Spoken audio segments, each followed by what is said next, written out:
अस्सलाम वालेकुम स्टूडेंट, आते हैं अपने न्यू टॉपिक की तरफ। Change in the maths during a chemical reaction. जब भी कोई केमिकल रिएक्शन हो रहा होता है उसमें मैथ्स में चेंज किस तरीके से आता है।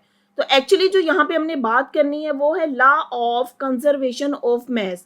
अब law of conservation of mass क्या है कि total mass of the chemical reaction always remain the same. इसका क्या मतलब हुआ कि जब भी कोई केमिकल रिएक्शन हो रहा है, रिएक्टेंट रिएक्ट करके प्रोडक्ट में कन्वर्ट हो रहे हैं, तो total mass of the reaction same रहती है। लेकिन अगर आप फिजिकली देखें तो सम टाइम ऐसा भी होता है कि जब रिएक्शन प्रोसीड करता है कि हमारे रिएक्टेंट की या हमारे प्रोडक्ट की मास जो है वो कम हो जाती है। सम रिएक्शन में appear to be proceed with a change in the mass which can usually be explained because a reactant or a product is a gas in such reaction. अगर कोई रिएक्शन प्रोसीड हो रहा है और उसमें हम कह रहे हैं कि मास चेंज हो रहा है, तो ये भी उसकी एक्सप्लेनेशन दी जा सकती है कि हो सकता है कि हमारे रिएक्टेंट या प्रोडक्ट में वो गैस है, और अगर वो गैस बन रही है तो मे बी वो वहां से स्केप आउट कर दे, जिसको हम काउंट ही नहीं कर सकते।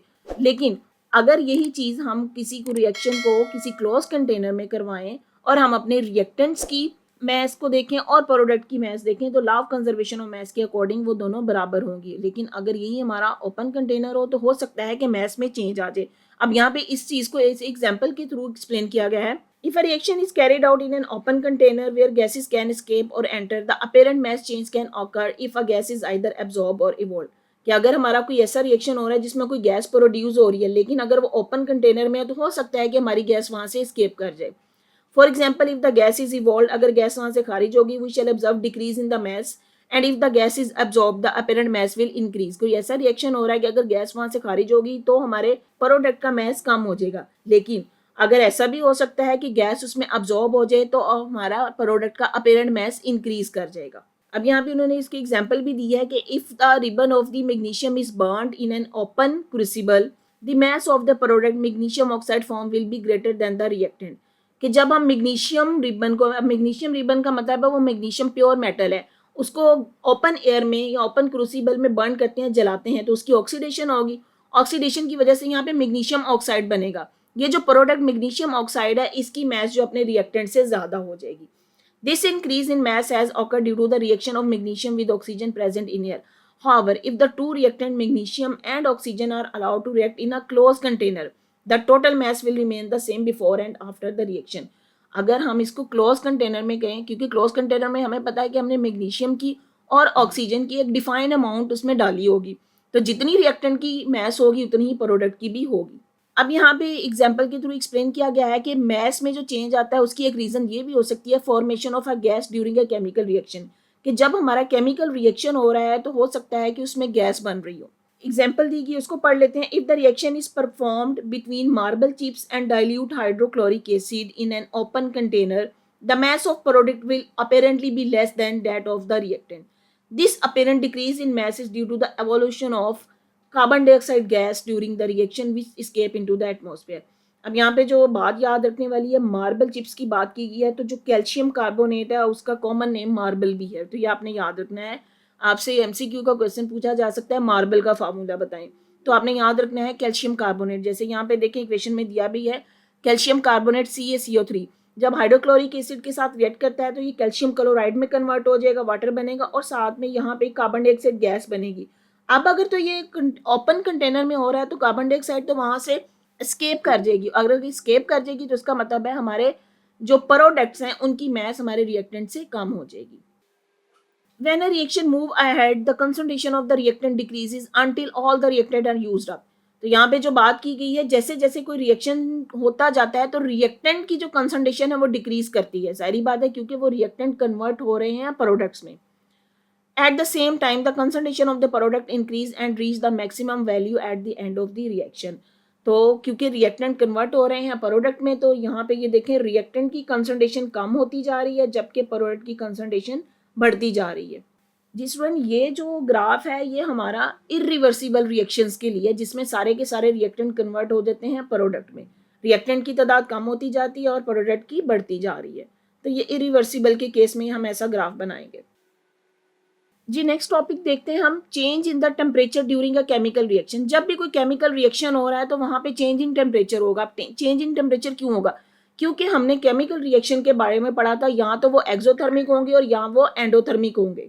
अगर कोई रिएक्शन एक्सोथर्मिक है। एक्सो का मतलब है वो अपने इन्वायरमेंट में हीट को रिलीज कर रहा है, तो क्या होगा, हमारा इन्वायरमेंट हीट अप हो जाएगा। हीट अप होने का मतलब उसका टेम्परेचर बढ़ जाएगा। और अगर हमारा केमिकल रिएक्शन एंडोथर्मिक है तो वो अपने इन्वायरमेंट से, अपने सराउंडिंग से हीट एब्जॉर्ब करेगा। हीट एब्जॉर्ब करने का मतलब है हमारे सराउंडिंग का टेम्परेचर कम हो जाएगा।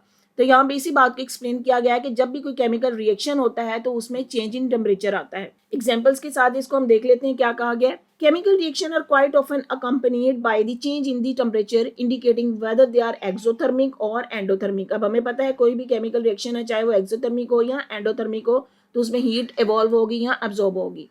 इन exothermic reaction heat energy is release which is absorb by the surrounding. Exothermic reaction में जो हीट एनर्जी रिलीज हो रही है वो हमारे सराउंडिंग में एब्जॉर्ब हो रहती है, जिसकी वजह से हमारे सराउंडिंग का टेम्परेचर बढ़ जाता है। For example the quicklime calcium oxide react with the water, slaked lime is form and a lot of the heat energy is release. अब यहाँ पे ये कैल्शियम ऑक्साइड जब वाटर के साथ रिएक्ट करता है तो कैल्शियम हाइड्रो ऑक्साइड में चेंज हो जाता है, जिसमें एनर्जी रिलीज होती है। तो इसका मतलब ये एक एक्सोथर्मिक रिएक्शन है। और ये जो एनर्जी रिलीज हुई है वो सराउंडिंग में जाएगी, जिसकी वजह से हमारे सराउंडिंग का टेम्परेचर बढ़ जाता है। अब यहाँ पे स्टूडेंट आपने याद रखना है, एक तो हमने पहले जो टॉपिक में डिस्कस किया था वो मार्बल की थी कि मार्बल का फार्मूला क्या था, कैल्शियम कार्बोनेट। अब यहाँ पे आपको क्विकलाइम का फार्मूला दिया गया है। कैल्शियम ऑक्साइड को हम बोलते हैं क्विकलाइम, जबकि स्लेग्ड लाइम क्या है, calcium hydroxide CaOH whole twice. तो ये आपने इनका डिफरेंस याद रखना है, ये MCQ का क्वेश्चन बन सकता है इसमें से। जी आते हैं अपने एंडोथर्मिक रिएक्शन की तरफ। In endothermic reaction heat energy is absorb causing the surrounding to cool down. अब एंडोथर्मिक रिएक्शन में क्योंकि हीट एनर्जी एब्जॉर्ब हो रही है और वो हीट एनर्जी अपने सराउंडिंग से ही एब्जॉर्ब हो रही है, तो क्या होगा कि हमारे सराउंडिंग का टेम्परेचर कम हो जाएगा, उसमें कूलिंग आ जाएगी। अब अगर एंडोथर्मिक रिएक्शन की आप एग्जांपल देखें, for example when the ammonium chloride or the ammonium nitrate is dissolve in water, heat energy is absorb causing the container to cool down. तो यहाँ पे एंडोथर्मिक रिएक्शन की क्या एग्जांपल दी कि अमोनियम क्लोराइड ले लें या अमोनियम नाइट्रेट ले लें, उसको पानी में जब डिसॉल्व करेंगे तो एनर्जी एब्जॉर्ब होगी। Increasing the temperature of the reaction increase its rate. अगर हम किसी भी रिएक्शन का टेम्परेचर बढ़ा दें तो रिएक्शन रेट इंक्रीज कर जाता है। For many reaction the rate double with the 10 degree rise in temperature. तो कुछ रिएक्शन ऐसे भी हैं कि जिसमें अगर हम टेम्परेचर 10 डिग्री तक राइज करें तो हमारा रिएक्शन रेट डबल हो जाता है। Cooking food uses the high temperature to speed up the chemical reaction that break down the component of the food making it eatable. तो यहाँ पे आपको कुकिंग की एग्जांपल दी गई है कि कुकिंग में हम जो है टेम्परेचर इंक्रीज करते हैं। जारी बात है, जब चीज़ को कुक किया है उसको आग पे पकाते हैं तो इसका मतलब है हम उसको हाई टेम्परेचर प्रोवाइड कर रहे हैं। हाई टेम्परेचर प्रोवाइड का मतलब है कि उसके दरमियान केमिकल रिएक्शन स्पीड अप हो जाता है और हमारी जो है वो खुराक खाने के काबिल हो जाती है।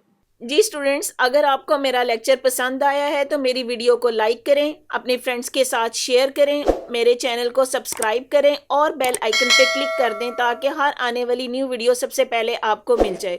थैंक यू, दुआओं में याद रखिए। अल्लाह हाफिज़।